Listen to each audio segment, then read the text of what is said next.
Welcome to Let's Get Real Estate. We're your hosts, MaryAnne And Ellie. and we're creating a space to talk through some of the most important topics in life: career, parenthood, homeownership, community, and so much more. We'll have honest conversations with each other and with guests as we learn and grow alongside one another. We work at the #1 real estate company in Jacksonville, but we're invested in our community beyond the transaction. We hope to be a resource to you in your real estate goals and as working women. Real women, real estate, real community, real life. Welcome back to the Let's Get Real Estate podcast. I'm your host, Ellie, and our other host is MaryAnne. Hi, guys. Welcome back. We are so excited to have our guest in studio, Miss Chef Natasha. We are so glad she's here. We know that 2020 was a very busy year for everyone with a lot of unexpected changes and really a necessity to adapt. So I know for us at Root, we changed our business practices, changed a lot about our lifestyles in general. And then there were a lot of things in 2020 that I feel like also changed our minds about the things that are going on in the world. So we're always looking for strategies to help fit everything in, but also really ways that we can adapt and change. And I feel like the big word of this year was pivot. So we wanted to have Natasha in the studio to talk about what it's like to pivot in business, personally, and we just think she's the great voice on this subject. So first, the head honcho of Mixed Fillings Pie Shop. Tell us about yourself, Natasha. Hi. Can everybody hear me? No, I'm just kidding. So hi, I'm Chef Natasha, the owner and founder of Mixed Fillings Pie Shop. Woo! And I absolutely love baking pie. I found my love of baking pie in 2012. Right after I got out of culinary school, I started working at a bakery in Dallas called Breadwinners. And unfortunately, the position that I was hired for, which was cake decorator, I was not fully equipped to take on that position, as so I thought I was. And so I was demoted to the pie department. And there is where my superpower grew and my strength came. So, I've been doing pies since 2012 and found a love of like making comfort food for people and just like mixing fillings together and mixing my fillings with the fillings. And so that's how we got Mixed Fillings. And so anyway, so I'm just a girl that just loves baking and just kind of took a negative situation and turned it into something positive, which is, again, 2020. So. Exactly. I was going to say, I feel like your story in general is that of pivoting. You started with the job. It didn't end up being the right thing, and then you found your major calling in the midst of it. Yeah. I love that. Okay, so tell us about you a little bit personally. Married, kids, all the above. Okay, so I am a mom. I've been married and divorced, and I co-parent. I am currently married to the love of my life, Curtis, and he is also the CFO of Mixed Fillings Pie Shop. I have a 14-year-old and a 16-year-old. And honestly, if it wasn't for the men in my life, as crazy as our lives are, I would not be able to raise my family the way that I'm able to and be able to be in my business like I am. Yeah. So, I'm a mom. I have dogs and cats, and I used to have chickens and ducks. Yes. I'm an urban farmer. Everything of the sort. Yeah. So I'm just like, I'm a traveler, adventurer. I like to camp by myself. I'm just a weirdo. I don't know. You're just everything. I like challenging status quo. We'll just say that. Oh, I love that. So then you got to be good at pivoting. So you're already always doing that. I like to call myself a professional survivor. So not to get too dark or anything, but I actually have a nonprofit organization that we created to actually help stop sexual abuse for children. Wow. And so that's where my superpower comes from in being a professional survivor. Like I'm literally like a survivor from my childhood. Right. So I've just taken like those things that I've learned like through my life, and I just keep reapplying them over and over again to different obstacles that happen, like go through grief and loss and, like all the 5 stages that you go through. When, absolutely. And then you accept it, and then you just put your big girl pants on and you just move forward and you find a way to survive it. And so that's what I do. What is the name of that? It's called Society of Survivors. Awesome. Yeah, I love that. Thank you. Yeah, I think there's something to the fact that our stories, the more we learn and really actually process the pain, that's what equips us to be able to handle anything else. Yeah. So none of those things are ever in vain. No, by thank any you. way. Yeah. And I love that because you can totally tell that the story that you had, as much as it probably wouldn't have been the one you chose, has so equipped you to conquer so many other things. Thank you. Gosh, wow, what a story. I love that. Man, we haven't even started this episode and we're like, we have to have you back for like 18 other episodes. Right? We may not. Done. 30 minutes may not be enough today. Yeah, no, definitely not. Okay, so on a very quick pivot, Okay, cool. Let's talk about some just change in general. We're going to do a few rapid fire questions. We'd love to do these just to get to know each other and open up the conversation before we really get into it. So first question I have, last time you changed your hair? 2 weeks ago. For a few times. Few times. Oh God, I'm terrible. I think it was like last September or something. Nice. I had like faux locks or whatever. Oh, I love it. I'm lame. I never change, like very rarely. And every time I go in to see my girl, she's like, so what are we doing today? And I'm like, literally the same as last time. And I know I saw you like I learned 12 weeks ago. that's what I need to do. Yes. Consistency. is key. Yes. Thank you. Thank you. Thank you. Okay. What about the last time you changed your mind? Literally on my way here, it was tropical smoothie or Chick-fil-A. And I had to think of who was most efficient. Even though Chick-fil-A generally is, the line was significantly longer there. So tropical smoothie it was. Good call. Preparing for this, I was trying to decide which shoes to go with because I wanted to go with some sassy rocker girl boots, but I opted for the flats with the cheetah pattern. So Super important for a podcast. Yeah. Here's the thing though. The cheetah pattern, great choice because that is for sure a neutral and one that you will see the two of us in way too often. And we have this big cheetah print couch in our office. The UPS guy is like, do you do this on purpose? Like, do you try to blend in? Often. I love animal print. Same. It's a go-to. It's a neutral. I know. It's a neutral. Yeah, I'm with you. Okay. Last time I changed my mind was for breakfast because I wanted to just do something like a protein bar, which I did have, but then maybe a few other snacks after that. Can't help it. Okay. What about last time you changed your plans? This is the year for that. Yeah, this morning. Like 5 minutes ago before I got here. Not going to go into detail, but definitely had some pivots. This morning as well.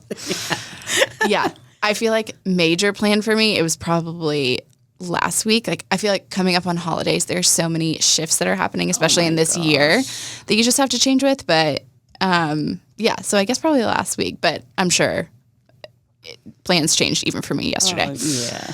Okay, so we like to kind of get into it a little bit with those few funny questions, but we always like to bring it home. So we're going to bring it home to pivoting both personally and professionally. And I know, Natasha, this year was the year of pivot for you in so many ways. But first and foremost, you moved, right? Yes, it was so exciting. Okay, so what made you decide to move from Dallas to Jacksonville? Okay, truthfully, to start a pie shop. Love it. That's the whole reason that we moved to Jacksonville. I was developing a cake. It was a botanical cake brand in Dallas, and with my best friend. And unfortunately, it just wasn't working out. And so I came out here to visit, and my aunt would not. She's a tour guide. Okay. She does Black Heritage tours, okay? Wait, I know your aunt. Yeah, Yoli. Yes. Okay. I didn't know that was your aunt. That's my aunt. Amazing. She would not shut up about how awesome Springfield is, okay? Okay. She was like, oh my God, you have to come to Springfield. It's so amazing. They're doing all this revitalization and all these beautiful homes and you can get in and da-da-da. So I come and I visit and I'm like, she's right. It's amazing. It's a bomb.com. So we literally, like, this is how motivated I was. I put my house on the market. I visited in March. Okay. I brought my husband to visit in July, and my house was on the market and sold by, sorry, June. My house was sold by July 17th. Wow. And we were moved out and in a truck on July 24th, driving to Kansas for a wedding and then moving to Florida to start our new life for August 1st. So that's how motivated I was. I saw March 2019 how incredible Springfield was, and I read about all the amazing things that they're doing for women in Jacksonville and how it's like a really great town for women to start a business. And so anyway, I knew that it was really important with our brand for us to be able to do grassroots marketing and focus on community. And I wanted an area that looked exactly like Springfield because I knew that people that lived there would gravitate towards the brand that I was trying to create, right? Absolutely. So that was already going to be where I was going to be. But the problem is that my sweet competitor, 1748, actually opened up in the exact spot that I moved here to open up in. Oh, my gosh. So then I have to do my first pivot because I'm like, oh, there went my spot. Right. So luckily, Yoli, being who she is, she sends me an article and she's like, hey, look at this amazing article. This woman pivoted. She sold her business. And this was back right before Corona, before anyone knew. This was on January the 6th. She sent me an article in Jacksonville newspaper, Jacksonville magazine that said, biscuit and buttercream has sold to Southern Grounds. And what an inspirational story. And I didn't look at it the way my aunt did. I looked at it like, oh, heck yes, this is about to be a space that's going to be available because she sold her business. So I called her. Like, I was like, hi, congratulations, you sold your business. Can I have your space? And she was like, are you psychic? I was literally about to go onto Instagram and start looking for people. Wow. And I was like, I do have a superpower. So One of many. Yes, right. So I go and I meet with her, I think the very next day. She sent me photos like while we were talking. Oh my gosh. And the craziest thing, because my whole life I've loved The Secret Garden, the story. Yeah. And if you ever come to our spot, you know there's a courtyard and it's kind of like The Secret Garden. So when she sent me the first photo, I was like, oh, who cares about Main Street? I've got my secret garden. So, you know, even though I didn't get what I wanted, like there was something better that was waiting for me, you know. And so we went, we toured, we saw the space. It was perfect. We got in. We got our space, and so gosh, yeah, isn't that so true? That it's the same thing with cake decorating not being the thing, and then it turned into your exact place. Yeah. Gosh, I love that. Oh my gosh. Okay, so moving to a new state and opening a business, and then a pandemic happens. That was scary. How did you adapt and learn to change directions so quickly? I cried a lot. Yeah, I spent a lot of time isolated. Yeah. And I just had like a lot of conversations with Source, and I was like, can you please tell me what to do right now? Because everything that I'm planning keeps falling apart and it's just not working.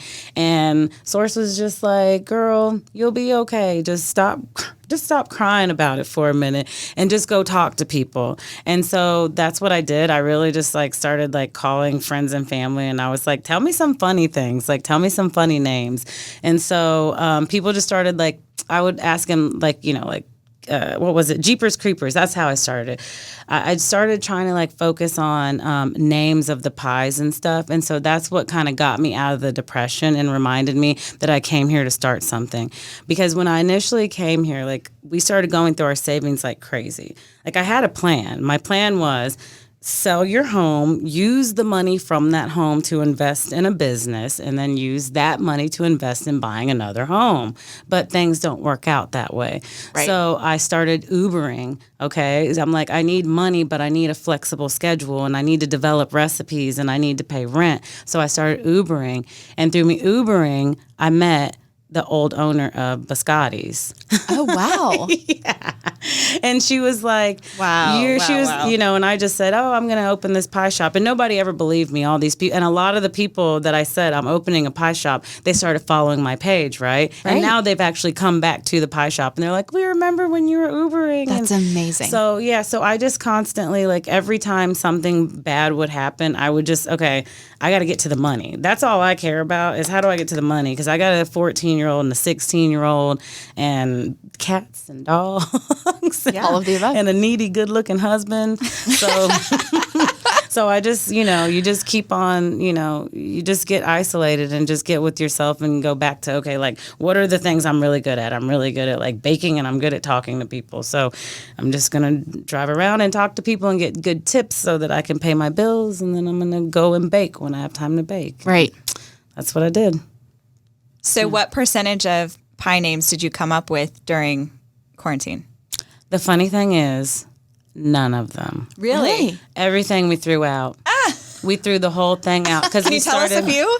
Okay, some of the old names, Yeah. Yes. like Jeepers Creepers, or what was it? Oh, we even for a minute thought, wait, should we make it a pie shop where all the names are named after like important Black women, like the Michelle Obama or the Oprah? And then we had, my grandma was like, this name is ridiculous. One time we wanted to name it Bonafide Pies, and so we tried to come up with all these different names that had to express that something was good, and it was guaranteed to be great. And so just like us like focusing on something positive for the community, and like focusing on something that would make other people happy was really like what kept me like going, got me out of the depression. And I just kept telling my husband over and over again, he's like, are you sure? Like, he's like, we're running out of money. This is getting crazy. And I just kept saying, remember what they said in Field of Dreams. Yes. If you build it, they will come. And now he says it to me. Like, he's like, you were so right.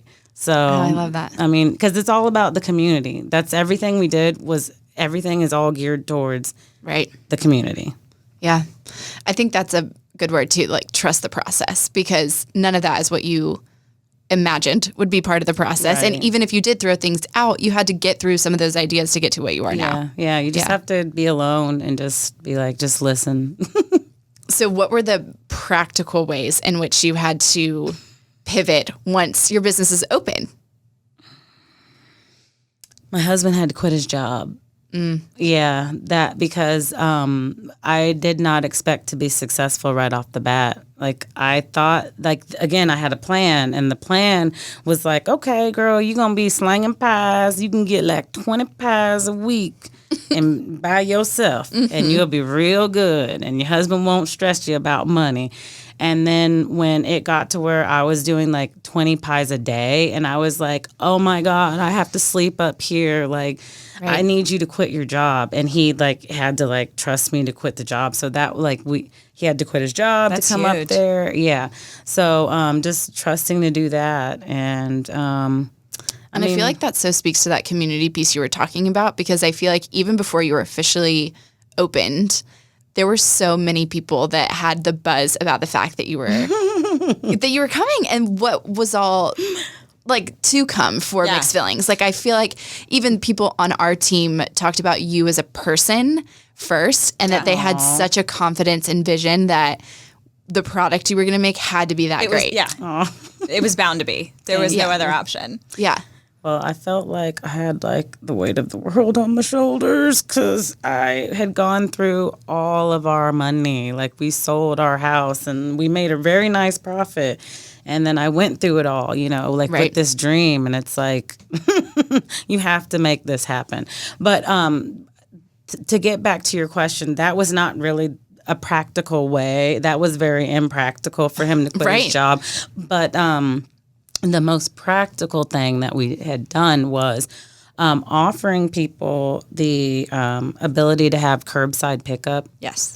And knowing that our superpower was that we didn't have all the overhead of staff and tables that needed to be filled and all that stuff. Like, really focusing on the fact that it's just a to-go thing. Just let it be to go. Just keeping it simple. That was the most practical thing we could do. It's been interesting, I think. I think restaurants are one of the biggest places where pivoting has been so necessary to survive. Yes. And they feel like the most creative industry right now, because they had a distinct business plan that they can no longer follow. Right. But what's interesting is you opening almost in the same time, you could shift even how you wanted to open or how you were offering it. I was actually fortunate enough to where this was my plan all along, to be a service model that was pickup window only. Like, it had always been my dream, first of all, to have a Mr. Ed Dutch door. Yeah. So, and in Dallas, I had a very successful meal delivery business. And so I learned with that business that if you offer like a very good product to people and at a very affordable price and in a convenient way, then they don't need somewhere to sit down. They don't mind being at home eating your delicious food in front of Netflix. Or in the car. Or in the car, because we have people that have parking lot picnics all the time. That's me. So we knew when we started the business, when we saw the space, we said, okay, well, there's nowhere for people to sit. And this was, again, right before COVID-19 hit. So our service model was like, okay, perfect. People can just come and pick it up and take it to go, because there's the taco spot right up the street. So the people are already trained to know. People go to food trucks now. Right. People are trained. They know how to use a pickup window. So it wasn't any work on our part having to, train the customer to say, oh, well, this is the way our business is. And because we started it like that, again, it was easier. Gosh, yeah. Yeah, so. Well, kind of shifting a little bit more personally. Yes. How do you lead your family when it comes to so many changes? Oh gosh. My kids have seen me go through so many things. I just got out of culinary school 10 years ago. So, and my kids are 16 and 14. So they know that their mom is like a warrior. All I do is just take on different challenges and different battles. And the way that I lead them is just knowing, is like teaching them that we're a family unit. We're a strong foundation. Like what your strong suits might be my weaknesses, and my weaknesses might be your strong suits, and we all play off of that in our family. And so that's honestly how I lead my family. I'm like, I know that I can't do everything, and so I see what my husband is good at, or what my son Lucas, he can do. He's really good at designing graphics, and Blake, he's really, really funny, and he's very honest. And so like if I come up with a name, like he'll let me know whether it's a go or no go. Yes. He's like, Mom, that you're being a boomer, I think he calls me, or whatever. Yeah. And he's like, yeah. Ooh. Yeah. So he's like, yeah. So I know, don't do that. Right. So anyway, but I let a lot of times, like we play off of each other. It's a symbiotic relationship. So I don't know. Do they help in the shop? Yes. Yeah? They do. Yeah. That's awesome. Blake, I do believe my youngest one is going to be a chef, honestly. Yeah? Mm-hmm. Yeah. Ever since he was little, he's always been in the kitchen playing around, and he eats sushi, and he'll eat anything. He's so weird. He was 8 and would eat salad and stuff, and everybody just thought he was just so strange. And so I just love him. So. Just has a taste for everything already. I love special. that. He's got a very special palate. So. Well, more power to him. Yeah, if he comes from you, there's got to be delicious stuff coming. Hey, I love his cooking. So. Oh, that's so good to know. So what do you think was the greatest thing you learned as a leader with so many changes this year? Oh, gosh. Okay. I feel like don't throw away any of your gifts. Like every experience we go through is like filled with so much, like so many gifts and so many jewels, and so many times we're in this rat race of life, like trying to get to the other side. And I was just having a conversation with one of my staff members about this the other day. Because you see on social media, these influencers have this amazing, great life. And so like, this is not real. That's, and everybody wants to get to that point. And while we're like racing to get to that point, we don't see the beauty and the struggle that we're going through, and all the lessons that we're learning, and all the knowledge that we're gaining. Mm-hmm. And so to me, like that's what it's all. It's the knowledge, the education, and then like being able to take that thing and then share it with the people on my team and watch them grow and seeing the things that they're able to do. So yeah. I feel like empowerment comes from that, right? Like that's my number one. You're using your strengths and not necessarily like instilling them in other people, but other people are watching and listening and taking pieces of it and then applying to their own lives. And I think that there's something incredibly powerful about that. Thank you. Amazing. So what would be your biggest advice on how to pivot well?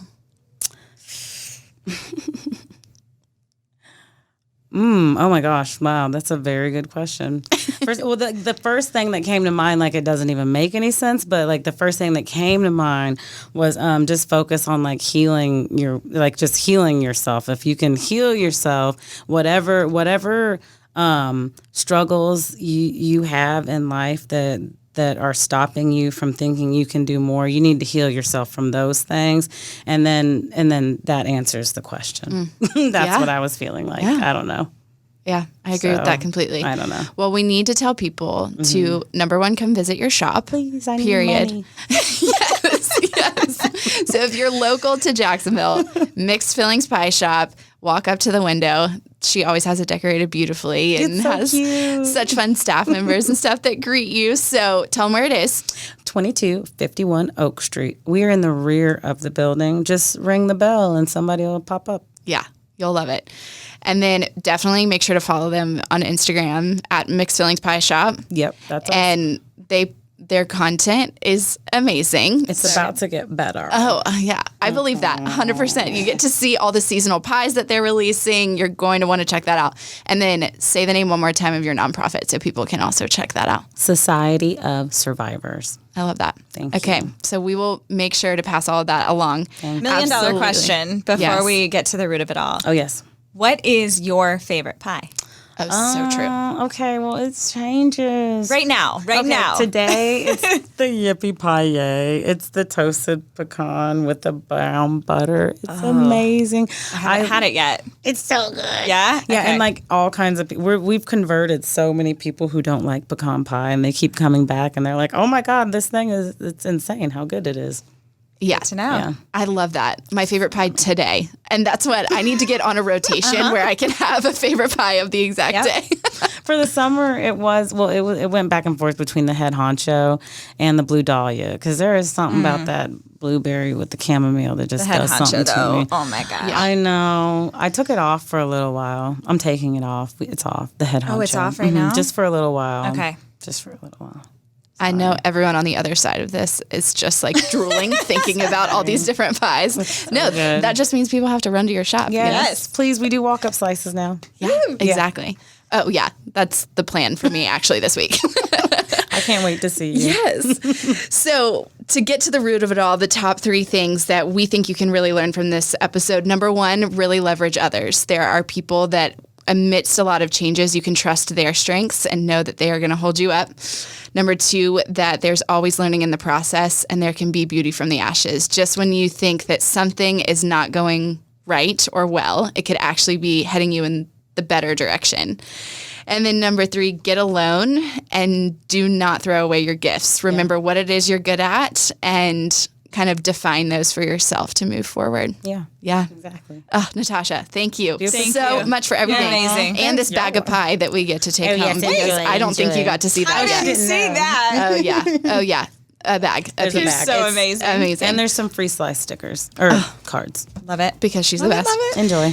Okay, so thank you so much for listening to this welcome. Thanks, episode, and ladies. thank you so much for being here, Natasha. Anytime. If you are more of a visual person, you can also find this video on YouTube, and Natasha is emotive and expressive, so you are definitely going to want to watch that as well. Make sure you rate, review, and subscribe to the Let's Get Real Estate podcast. We'd love to have you, and share this episode with people who you know are going through a pivot in life, a transition, maybe opening a business. I think they'll learn a lot from Natasha. And then tune in 2 weeks from today. You will find us in your favorite podcast app on Wednesday for our next episode. Thanks so much for joining us.